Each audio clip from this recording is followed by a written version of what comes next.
Welcome back to the Lanterne Rouge Cycling Podcast for a Super Saturday of cycling. This show, as always, is presented by Zwift. LR here with Benji. We've got Tour de France Femmes avec Zwift Stage 7, one of the hardest mountain stages I've ever seen in Women's World Tour. Classica San Sebastian. We'll talk about Remco Vuelta. Is he going to win? As well as quick wrap-up of Tour de Polonia first stage. But I cannot find my camera battery charger, FYI, if you're watching on YouTube. I probably put it in Benji's bag in Paris, so we're rolling with the MacBook Pro's webcam, which are notoriously awful. Anyway, huge stage in Tour de France Femmes avec Zwift for GC from Sellerstadt to Le Markstein, 127 Ks long, 3 Cat 1s, Petit Ballon, which is 10 Ks 8%, descent straight into Platz Basel, 7 Ks 8%. That is incredibly hard combination of climbs. And then descent plus valley of around 30, 35 Ks for Grand Ballon, 14 Ks, 6.5 to 7%. And then like a plateau, sort of little descent and plateau of 8Ks at the end. Really, really hard stage. We had Marianne Vos in the lead on GC, but she wasn't going to keep the jersey. And Nuvia Doma, Longa Borghini were on 30-35. Vollering was on 111. Van Vleuten was on 128. So she was not that far behind. She didn't need to go too early, but she did. We haven't seen it. Coverage started just at the base, I think, early slopes of the second climb, Platz Basel, but according to live stats, I think she just attacked and only Vollering could go with her. But what was curious, Benji, and I was talking her up yesterday so much, Mullman was in the Gruppetto immediately. Yep. Have you seen anything about that?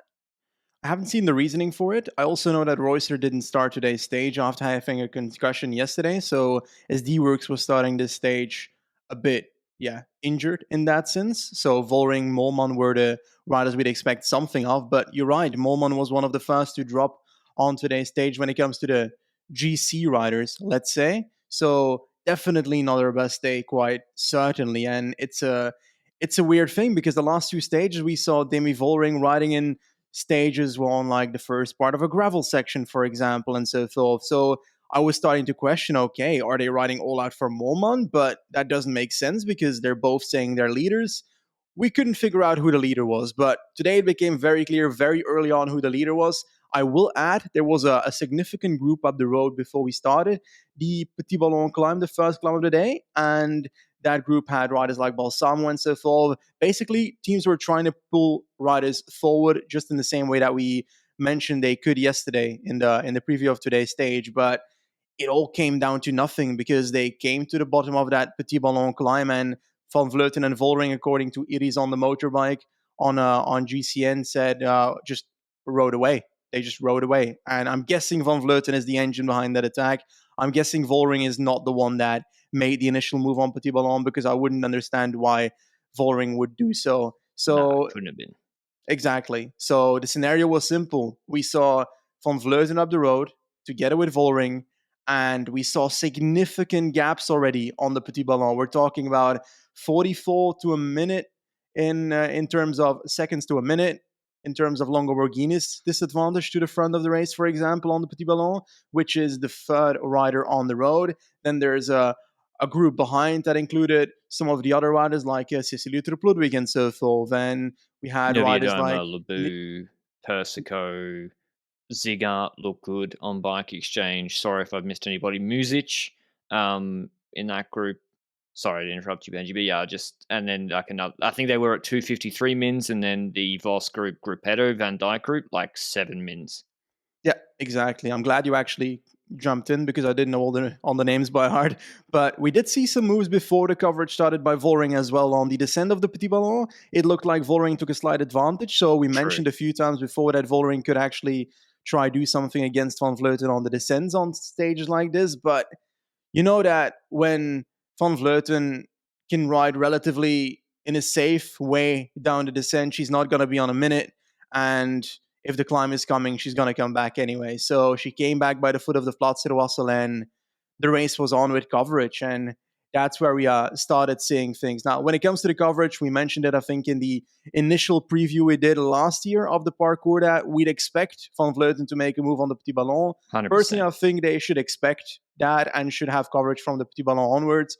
I don't know the financial side of things, but I find it a bit disappointing to not have seen the explosion in this race. That aside, yeah, go I ahead. have some thoughts on the coverage. Read the coverage. It's not just a women's cycling thing. Criterium de Dauphiné Paris-Nice 1 week race is very prestigious, also have about 2.5 hours of coverage. And for the most part, that's fine. For the most part, I don't need to see 4 hours, 4.5 hours of the race. It's not a problem. Most of the stages, I don't need to see them. But I'll start with Criterium de Dauphiné Stage 5, 2020. I think weekend multi-mountain stages with early climbs, you need to have the full coverage. We never saw Yeah. what happened there. And that's the same thing. To be honest, Benji, did we really miss anything by not having full coverage of a lot of the stages this week? I would say no. We got all the gravel sectors.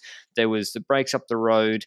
The breaks were seen on live coverage. They did get their time in the sun, but it wasn't. It was just like a lot of the Paris Dauphiné stages. But for the weekend stages with early climbs, I think that's where you're like, okay, we need to cover that. And I think that's just being aware of the parcours a little bit more. And I don't know if it is possible to flex up like that, but Mm-hmm. that's the comment I'd make. It's not just unique to women's cycling, although women's cycling is what has struggled with more live coverage, obviously, compared to men's. But yeah, that's what I would say.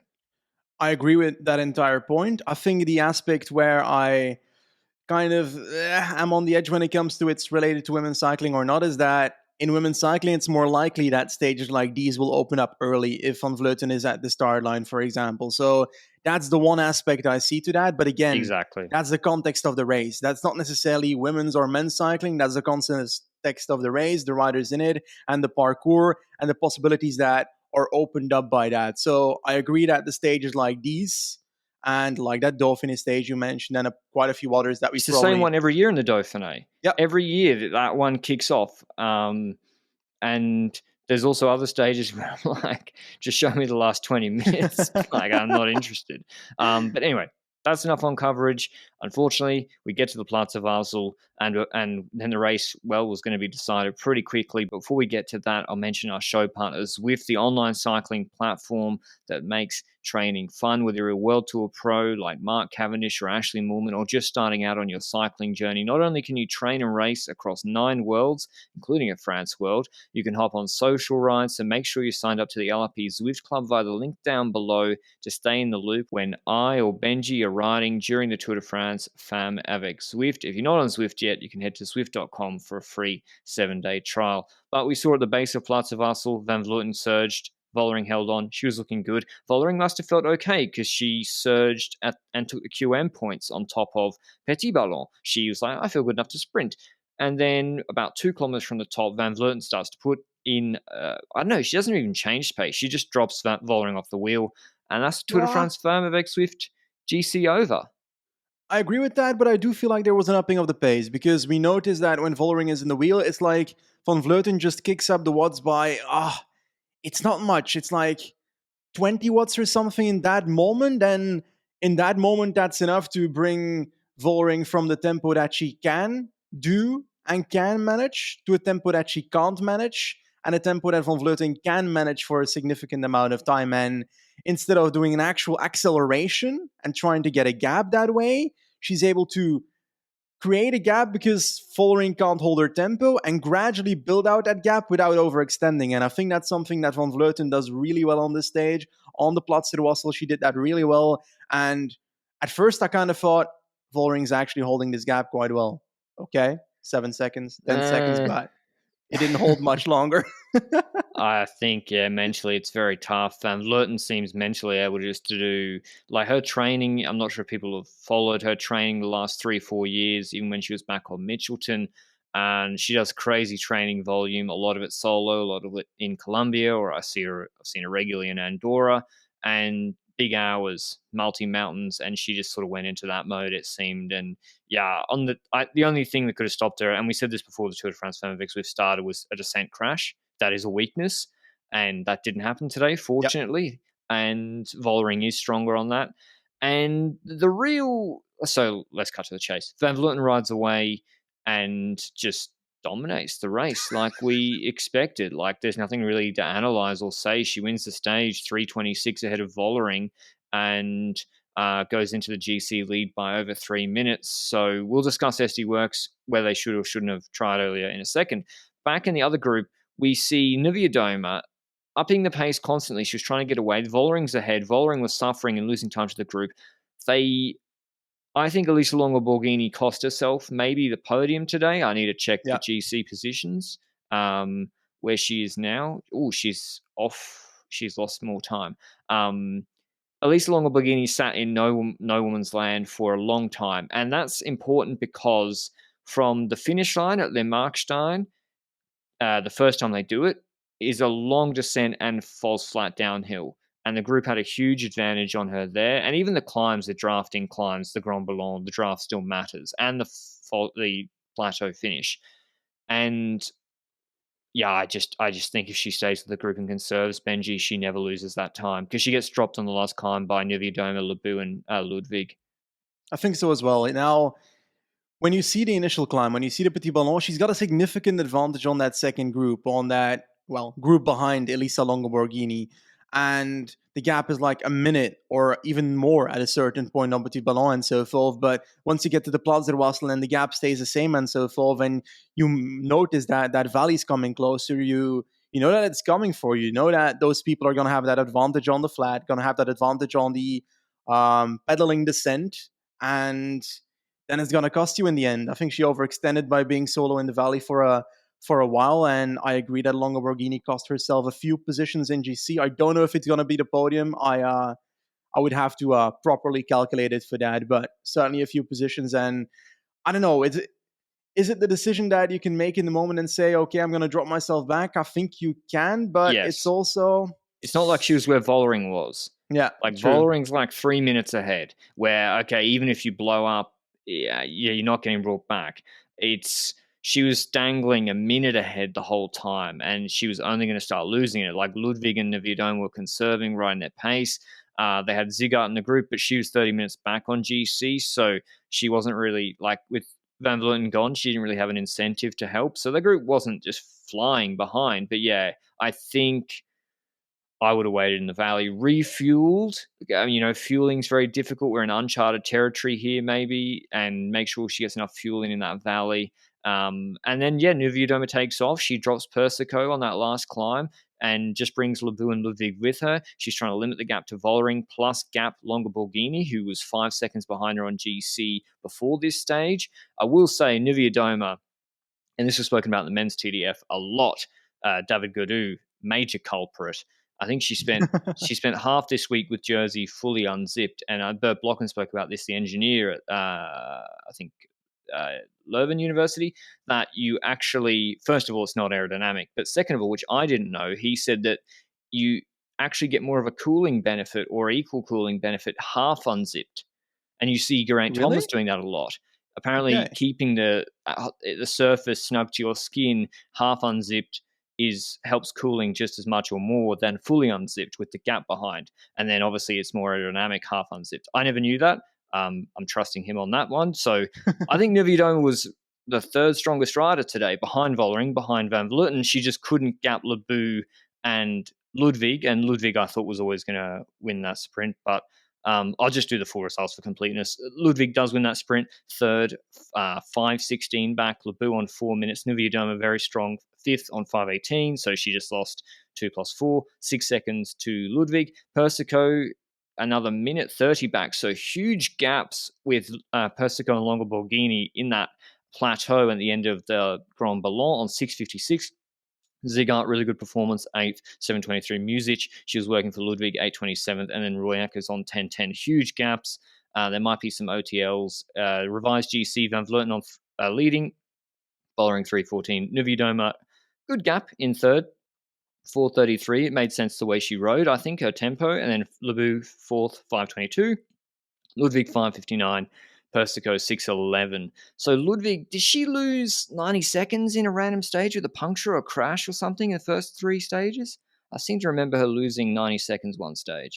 At a stage where Cavalli ended up crashing, she, according to the FDJ newsletter or whatever you call it, press release afterwards, she actually was involved in a crash while Balsamo did that move with Vos at the front of the race at that intermediate sprint that then led Yeah, stage to 2. Vos winning the stage, if my memory Yeah, serves me right. stage So 2, that you're was a right. stage where Uttara Ludwig lost quite a bit of time. And is that enough to bring her onto the podium? I actually don't know because my math is not crazy today. She would be almost equal with Labu, and I think a little bit still behind Noviadoma Okay. because I think, yeah. But shame for her, but she's still fighting, close. I think the podium battle is still live for tomorrow. We still have another hard Yes. stage tomorrow. I guess we haven't congratulated Van Vleuten enough. She had gastro or something like that, stomach bug at the start of the week. SD Works didn't put any pressure on her or try to specifically target her in GC. I guess their justification was we're not going to beat her anyway, so let's go for a stage win. I guess today kind of supports that argument, unless you think they could have taken 3-4 minutes. Yeah. And I disagree, but that's I guess the justification. You can't beat her when she's like this anyway. And she looks unassailable and does the business we all expected. It wasn't like it wasn't a thrilling battle on the final climb, but got her respected. And I mean, I think she was worried she might not have the watts because you never know how you recover after sickness. Yeah, for certain. And let's be honest about it. Like the second this parkour came out, everybody was like, okay, Van Vleuten is about to destroy everybody by 17 decades on this mountain stage. And to be able to actually perform it, to be able to actually pull it off after having that gastro and so forth, there must be some internal pressure or mental pressure before a stage like today to actually pull it off for a rider like that. So Van Vleuten's a strong rider and proves it once again today. Best climber in the women's peloton, as simple as that. And she's miles ahead of the rest when it comes to stages like this. And I'm I don't know. I was just about to say, oh, it wouldn't surprise me if she wins again tomorrow, but could be a breakaway. Who knows? It should be a break, or the break should get a good chance. I was thinking of stage design a fair bit today. I don't like. I don't really understand having no Cat 2 climbs for 6 stages and then 3 Cat 1 climbs in one stage. It seems a bit asymmetrical to me. Like, would it not have been better to allow team to be involved, to have maybe one Cat 1, Petit Ballon, and then maybe Vollering stays, and then a decent valley in between and a longer valley before? Because the valley was so short before. A big break did try to form, but it got caught on the climb, and then maybe one climb to finish. I do think there was one too many Cat 1s today relative to the design of the other stages. I somewhat agree with that, but I also see the opposite end of the coin. I think that the initial thought process behind making this parkour was backloading it so much to make sure that Van Vleuten can't destroy everybody in the first 6 stages. And I think if you had a second cat climb in the first 6 stages, then Van Vleuten might already have a gap on riders. Yes, perhaps Fullring might hold on, you're right. But I think they tried to make sure that Van Vleuten wouldn't be that far ahead before getting to the final mountain stages. And the only reason that we're now thinking that way is because Vollering held on, for example. But let's say Vollering doesn't hold on and Van Vleuten rides away on the Petit Ballon, then we'd have the thought process of, okay, she would have destroyed everybody regardless already on that second cat climb a few days ago or not. Yeah, it's a tough one. And how much do you design a race, around one rider rather than just trying to put on the best parkour you think possible as well? It's decided well in advance. Anyway, that was today's stage. Really, really hard stage. We don't know OTLs yet. Tomorrow's stage might be a breakaway. The last stage, 124 kilometers from Lourdes to La Superplanche de Belleville, which we saw a couple of weeks ago.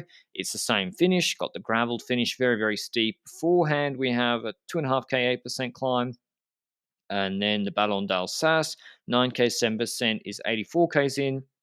Descent Valley, and then 7Ks 8.6% to Super Planche. It's much deeper in the finish, as you know.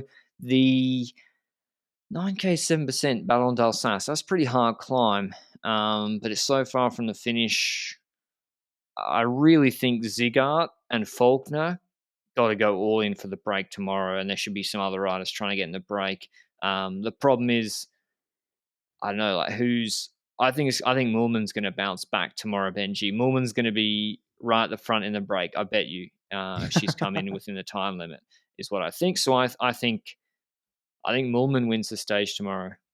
Okay, I'll take your word on that. I think when it comes to tomorrow's stage, we've got the aspect to it that it takes a bit before we get to that proper climb that you mentioned. Not necessarily the final planche de Belfia, but I'm talking about the Ballon d'Alsace. It takes a while to get there. You've got the Côte des Moulières before that, which is the only real proper climb beforehand. So I think there's a large amount of time for a breakaway to form. 72 kilometers to do so.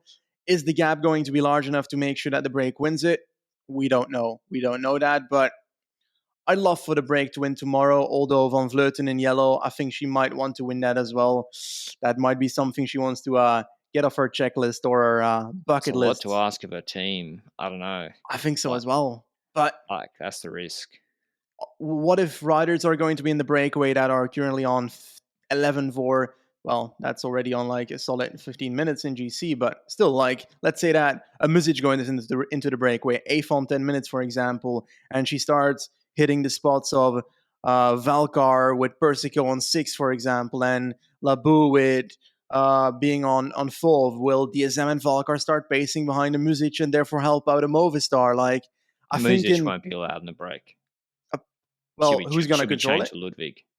Who's Ludwig going to will stop. control it? Ludwig will stop her. Possibly, it's actually possible, but I like in think so. general, I think Yeah, I think Garcia. Like yeah, Mavi Garcia, she should try and get in the break, and then yeah, you're right. That threatens Valcar. So maybe there'll be a good fight for the break. I still think Moolman. okay. You can go with Molman. I'm going to go with the white jersey at the moment. If my math serves me right, Shirin Van Androoy. I want to see her in the breakaway. I want to see her win on Super Planche de Belfie. I think it's very unlikely, but I want to put a name out there. It's like there's two names when it comes to youngsters that I'm super hyped about in this race, and that's Van Androoy and Kastelein on Plantur Pura. Kastelein, who's also riding really well, extremely, I think, top 15 in GC as well, and rode very well at the Hill Classics, if my mind Yeah, serves she me right. did. Yes. 9 foot Flesh, for example, 13 at Amstel.